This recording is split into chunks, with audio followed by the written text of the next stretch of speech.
Yo les gars, bienvenue dans cette nouvelle vidéo et cette fois-ci on parlera pas d'aménagement car si t'as bien suivi, l'aménagement de Charles est enfin terminé.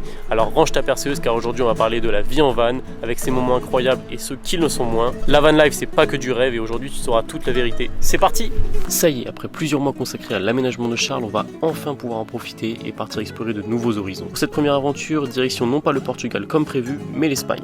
Aujourd'hui, première nuit à l'étranger dans Charles. On est en Espagne, pas très loin du désert des Bardenas. Ça se voit un peu sur le paysage qui est un peu aride, on va dire. Et c'est très très joli. On est sur un spot où il n'y avait personne pendant la nuit. On est arrivé un peu tard hier, on est arrivé complètement de nuit. Et du coup, on découvre le spot ce matin et c'est très agréable. Il y a pas mal de soleil, ça fait du bien. Ça réchauffe un peu parce qu'il fait pas très très chaud non plus. Et là, on va prendre notre petit déj. Et puis ensuite, on va se diriger, je pense, au désert des Bardenas parce que tout van lifer qui se respecte se doit d'aller voir le désert des Bardenas. Arrivé dans le désert des Bardenas. Ouais, le désert, tu parles, caille. Donc ouais, comme tu peux l'entendre, il y avait pas mal de vent et il faisait assez froid aussi, mais waouh, quelle claque! Même après avoir vu des tonnes de photos et de vidéos sur cet endroit, le voir en vrai ça a quelque chose de magique. Cette étendue désertique à perte de vue avec ses sculptures naturelles, c'est très très impressionnant.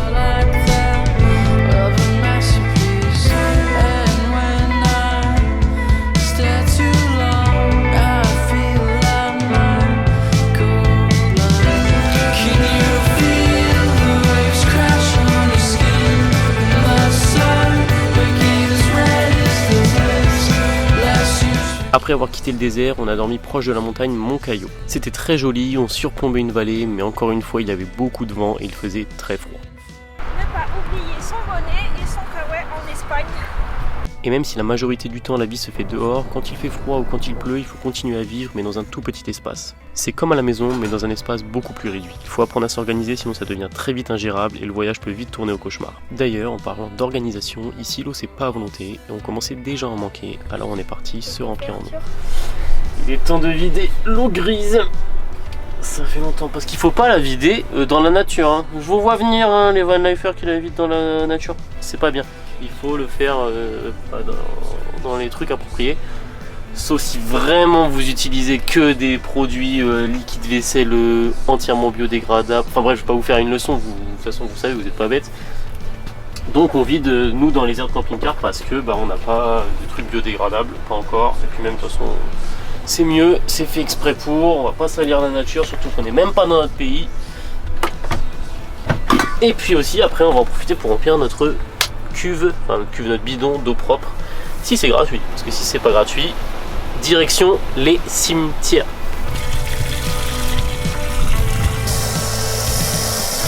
Ce tuyau, c'est la meilleure chose qu'on ait pris dans le van. Vraiment.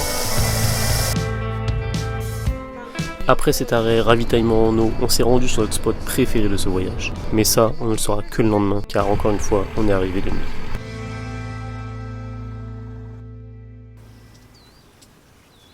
J'espère qu'elle va juste pas l'agresser là. Ce lieu avait quelque chose de magique et le temps s'y était comme arrêté. Avec son sol rouge, son étendue désertique à n'en plus finir et ses montagnes aux allures de canyon, on s'était téléporté sur la planète Mars.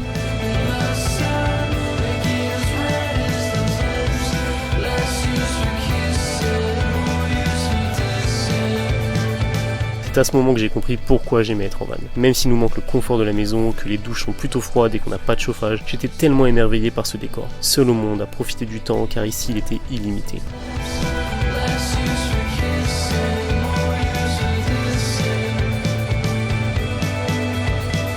Mais malheureusement, notre réserve d'eau qui elle n'était pas inépuisable, nous a rappelé qu'il était temps de quitter ce lieu.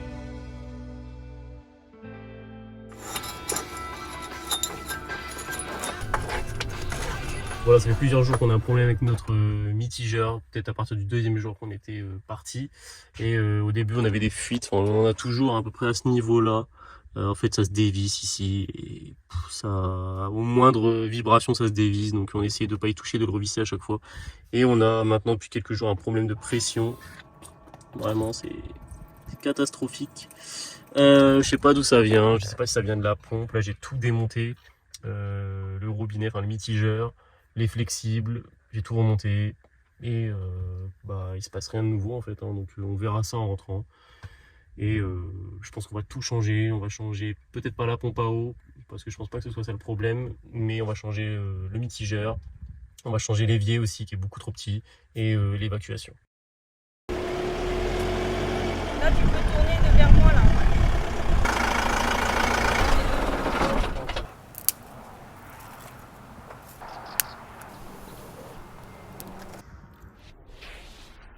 Cette nuit avec Charles, on a dormi dans un village abandonné, El Marchalico Vinicas.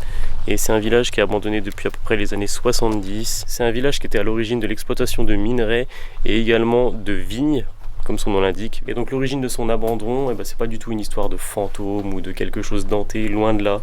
C'est simplement parce que le village était assez difficile d'accès, et pareil pour l'eau potable, elle était aussi difficile d'accès. C'est vraiment complètement en ruine, comme assez pas mal d'endroits en Espagne, il y a beaucoup de ruines, mais là c'est un village entier. Mais par contre ce matin quand je suis parti me promener, il y avait un endroit qui paraissait un peu plus récent, et donc je me disais c'est bizarre quand même, parce que vraiment le village il fait complètement abandonné, puis c'est de la pierre, hein, c'est vraiment c'est pas du tout des parfums quoi, c'est vraiment de la pierre, du minerai en fait, hein. Mais voilà, il y avait un endroit qui faisait vraiment différent des autres et assez récent, et puis là justement on voit un pick-up au loin, et donc ils doivent sûrement être en train de rénover une maison. Alors je sais pas pourquoi, peut-être pour une maison secondaire, j'en sais rien.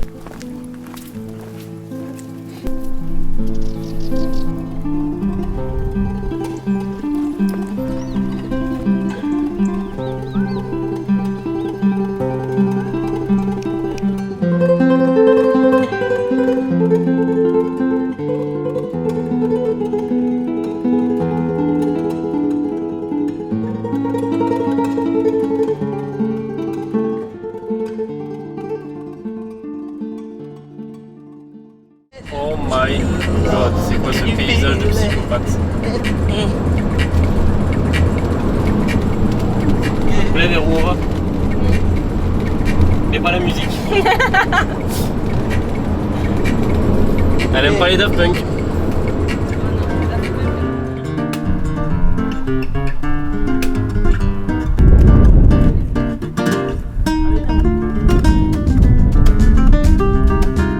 Nous voici dans le désert de Tabernas, et pas Tabernacle, hein. On n'est pas au Canada. Je fais très mal l'accent, je fais très mal les accents. Bref, donc le désert de Tabernas dans le sud de l'Espagne.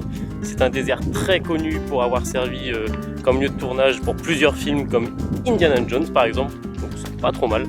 Et là on est vraiment dans un décor, on comprend pourquoi, parce qu'on est vraiment dans un décor de western, de Grand Canyon, c'est très impressionnant, vraiment.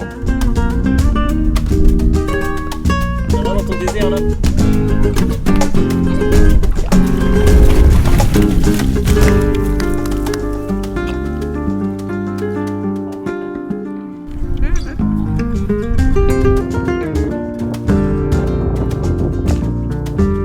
Ce qu'il faut savoir aussi sur ce désert, c'est que c'est le désert aride le plus grand d'Europe. Ça fait environ 12 000 hectares.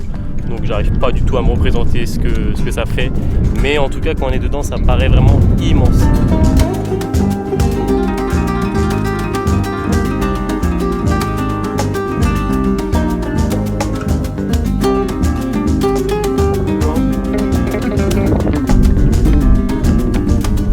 On a ensuite visité El Torcal, une réserve naturelle située en Andalousie. C'est un lieu très célèbre pour ses formations rocheuses uniques, sculptées par des millions d'années d'érosion.